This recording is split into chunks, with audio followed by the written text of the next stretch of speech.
만일 그의 힘이 어린 양을 바치는 데에 미치지 못하면 그가 지은 죄를 속죄하기 위하여 산비둘기 2마리나 집비둘기 새끼 2마리를 여호와께로 가져가되 하나는 속죄제물을 삼고 하나는 번제물을 삼아 제사장에게로 가져갈 것이요 제사장은 그 속죄제물을 먼저 드리되 그 머리를 목에서 비틀어 끊고 몸은 아주 쪼개지 말며 그 속죄제물의 피를 제단 곁에 뿌리고 그 남은 피는 제단 밑에 흘릴지니 이는 속죄제.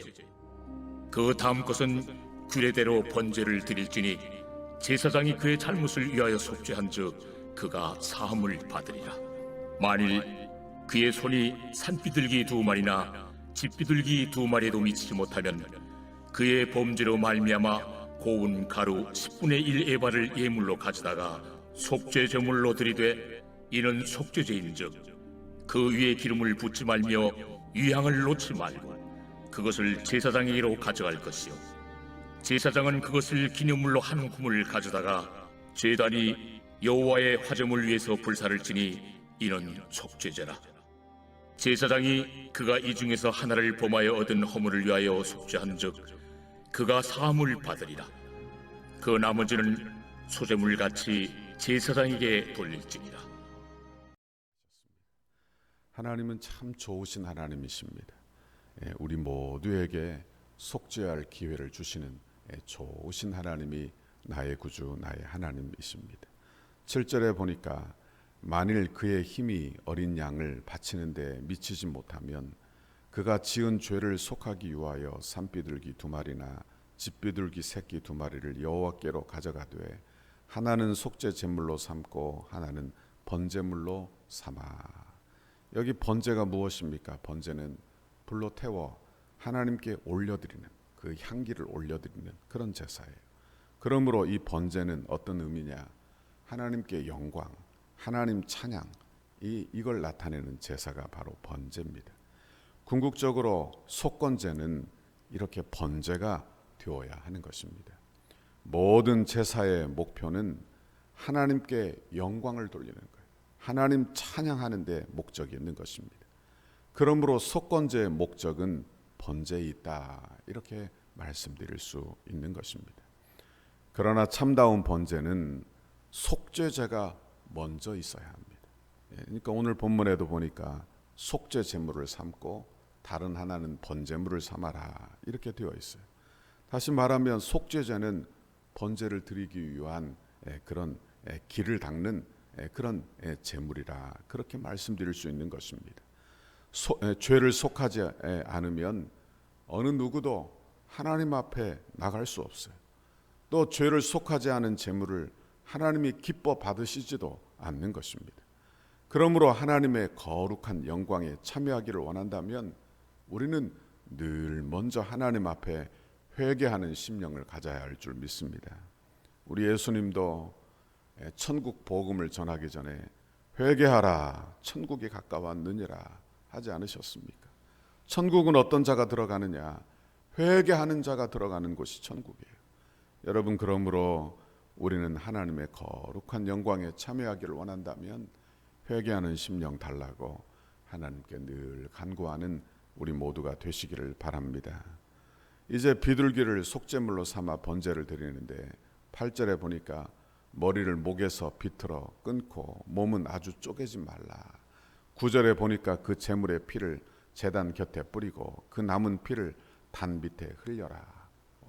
비둘기가 얼마나 피가 많았는지는 모르겠습니다만 그 작은 그 몸에서 그 피를 그렇게 다 쏟으라고 이야기를 합니다. 이게 뭘 이야기하느냐? 피를 쏟는 것은 회개를 의미해요. 회개는 뭐냐? 방향을 전환하는 것입니다. 내 삶의 방향을 완전히 바꾸는 거예요. 완전히 바꾸는 거예요. 내 삶의 방향을 어디로 바꾸느냐? 이 세상에서 그리스도께로 방향을 바꾸는 것입니다. 여러분, 전에는 나를 위하여 살았다면 이제 그리스도께로 내 삶을 돌이키는 것이 참된 속죄, 참된 회개라, 그렇게 말씀드릴 수 있는 것입니다. 여러분, 우리의 회개는 어떻습니까? 그저 회개하고 그치는 것이 아니라 회개하고 잘못했습니다, 후회하고 그치는 것이 아니라 적극적인 회개가 우리 모두에게 있기를 간절히 바랍니다. 적극적인 회개는 그리스도께 향하는 거예요. 그리스도께로 내 몸을 돌리는 거예요. 우리의 마음을 돌리는 거예요. 10절에 보니까 그 다음 것은 규례대로 번제를 드릴지니 제사장이 그의 잘못을 위하여 속죄한즉 그가 사함을 받으리라 그랬습니다. 한 마리로는 속죄 제사를 드렸어요. 그리고 다른 한 마리로는 번제를 드리고 이렇게 드림으로 말미암아 그의 잘못이 속해졌다 이렇게 말하고 있는 것입니다. 여러분 이러한 절차를 걸쳐서 속죄함을 죄 사함을 받게 되는 것입니다.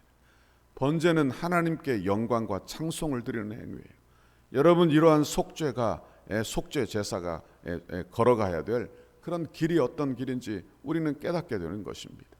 만약 죄를 용서받은 사람이 예전의 삶으로 다시 되돌아간다면 그건 더욱더 안 될 일일 것입니다. 여러분 죄의 용서는 은혜를 입은 그 사람은 더욱더 그 은혜에 합당한 삶을 살아야 할 줄 믿습니다. 이것이 바로 번제의 삶이에요. 번제의 삶. 하나님께 영광이 되는 삶, 하나님 찬양하는 삶. 우리의 몸이 거룩한 속죄제와 번제로 하나님 앞에 드려지기를 간절히 바랍니다. 우리가 비록 비둘기처럼 무가치한 존재이지만 예수 안에서 드리는 우리의 예배가 하나님 기뻐 받으시는 귀한 속건제, 이 속죄와 번제가 되시기를 간절히 바랍니다. 11절에 보니까 만일 그의 손이 산비둘기 2마리나 집비둘기 2마리에도 미치지 못하면 그의 범죄로 말미암아 고운 가루 10분의 1 에바를 예물로 가져다가 속죄 제물을 드리되 이는 속죄 제사인즉 그 이후에 기름을 붓지 말며 유향을 놓지 말고 그랬어요. 고운 가루 이건 아주 극심하게 가난한 그런 사람을 위하여 드리는 제사예요. 그렇기 때문에 여기에 기름을 첨가하지 말라 또는 유향을 놓지 말라. 물질이 없기 때문에 여러분 이렇게 기름도 유향도 첨가하지 말 것을 이야기를 했습니다. 그런데 기름은 또한 속죄제이기 때문에 놓지 말라는 거예요. 기름은 맛을 북돋는 그런 역할을 하지 않습니까? 그런데 죄를 속하는 제사에 그 어떤 것도 더하지 않도록 하는 것입니다. 죄 용서를 구하는 사람이 즐거움을 구할 수 없다는 이야기예요. 성경에 보면 죄 용서 받는 죄 회개하는 사람은 베옷을 입고 죄를 뒤집어 쓰고 그렇게 회개하는 장면이 나옵니다. 다니엘이 이스라엘의 죄를 깨닫고 민족적인 죄를 위하여 금식하며 베옷을 입고 죄를 무릅쓰고 기도했던 기록이 나오는 것입니다. 여러분 이러한 행위 이건 뭐냐? 근신하는 자세, 근신하는 자세, 회개하는 자의 심령 이걸 이야기하는 거예요. 원하기는 저와 여러분에게 회개의 심령을 우리 모두에게 주시기를 간절히 바랍니다. 그리고 유향을 놓지 말라 했어요. 유향은 식물을 향기롭게 합니다. 실제 있는 실제보다 냄새를 좋게 하여 구미를 돋게 하는 역할을 하는 거예요. 그러나 속죄를 위한 제물에 유향이 첨가되어서는 안 된다. 죄는 그대로 하나님 앞에 드러나야 하는 것입니다. 죄를 미화시키지 말고 합리화하지도 말고 있는 그대로 하나님 앞에 용서를 구해야 한다 하는 말입니다. 우리는 자신의 죄에 대해서는 관대해요. 타인의 죄에 대해서는 매우 엄격합니다. 여러분 남의 죄에 대해서는 아주 민감하게 반응하며 그럴 수 있느냐 이렇게 분개하지만 내 죄에 대해서는 합리화하며 나는 그럴 수밖에 없었다 이렇게 말합니다. 여러분 이것이 바로 우리의 죄에 유향을 더하려는 태도라 하는 것입니다. 하나님이 이런 제사를 원치 않으시는 줄 믿습니다. 우리는 우리의 죄에 대하여 엄격하고 오히려 타인의 죄에 대하여 관대하시기를 바랍니다. 이것이 바로 성도의 믿는 자의 바른 자세라 하는 것입니다. 여러분 죄를 용서받기를 원하십니까? 그렇다면 우리의 죄를 꾸밈없이 하나님께 드러내고 예수 그리스도의 피를 힘입어 회개하는 우리 모두가 되시기를 바랍니다. 그러면 우리의 대제사장 되신 예수님께서 우리의 죄를 사하실 뿐 아니라 우리를 의롭게 하시고 우리를 자녀 삼으시고 복되게 하실 줄 믿습니다. 13절에 제사장이 그가 이 중에서 하나를 범하여 얻은 허물을 유하여 속한즉 그가 사함을 받으리라. 그가 사함을 받으리라.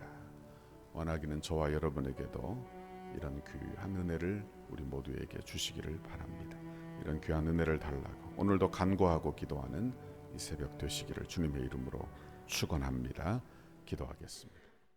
우리를 향한 주님의 뜻을 이루소서. 100대 기도문. 금요일 교회와 영광스러운 미래를 위하여, 토요일 오직 하나님의 영광을 위하여 17페이지입니다.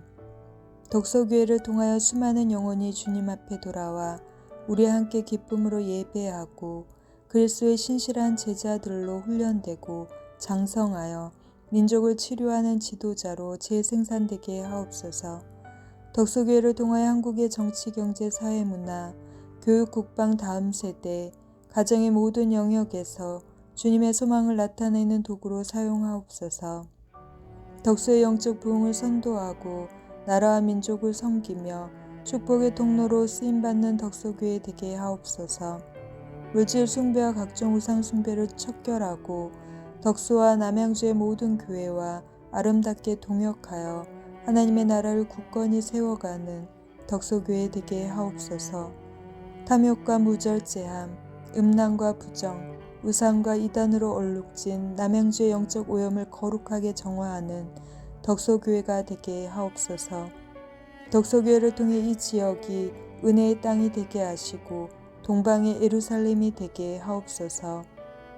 삶에 지친 이웃들에게 참된 안식과 쉼을 제공하는 영혼의 쉼터, 안식처가 되게 하시고 주 안에서 자신들의 꿈을 발견하며 마음껏 꿈을 펼칠 수 있는 비전의 장이 되게 하옵소서.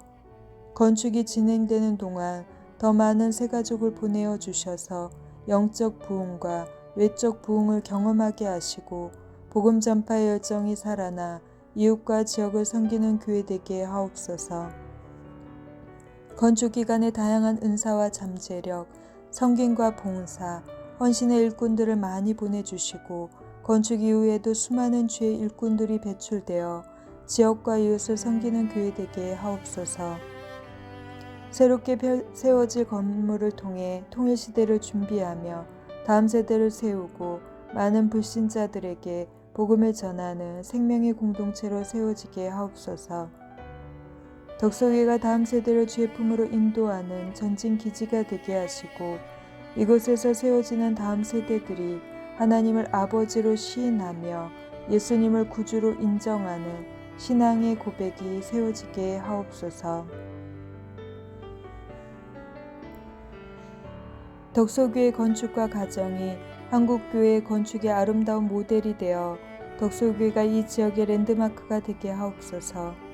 건축 기간에도 주의 예배를 통해 예배의 감격과 영광이 더욱 강력하게 드러나게 하시고 건축 과정에서 모든 성도가 더욱 뜨거워지고 기쁨이 넘치게 하옵소서. 담임 목사님과 당의 건축위원장 장로님과 건축위원들과 소위원회에 은혜를 주셔서 하나님이 공급하시는 지혜와 능력으로 건축을 진행하게 하시고 하나님의 전신갑주로 보호하여 주옵소서. 건축을 통하여 세대를 초월하는 강력한 성령의 기름 부으심을 경험하게 하시고 세대 간의 하나가 되는 교회가 되게 하옵소서. 건축을 통하여 덕소를 대표하는 교회가 되게 하시고 덕소 지역의 영적 부흥을 선도하는 교회가 되게 하옵소서. 건축을 통해 믿지 않은 영혼들이 교회로 나와 예배드리며 변화되고 구원의 감격이 넘치는 덕소교회가 되게 하옵소서. 건축 과정이 부담이 아닌 축복임을 확신하며 하나님의 거룩한 부르심 앞에 온전히 응답하는 성도들이 되게 하시고 자원하는 심령과 헌신하는 모든 주의 백성들에게 이삭에게 주신 100배의 결실이 있는 복을 주옵소서. 건축의 시작으로부터 모든 과정과 입담 및 헌당 등 모두를 하나님의 손에 올려드리오니 하나님만이 영광을 받아 주옵소서. 예수님의 이름으로 기도합니다. 아멘.